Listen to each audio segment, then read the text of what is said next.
Ah, di Papa yo.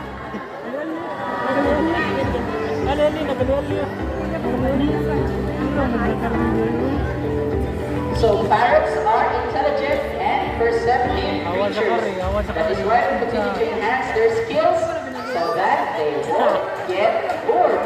Now, who knows this game? This is what you call the shape box puzzle. Do you remember playing this game when you were kids?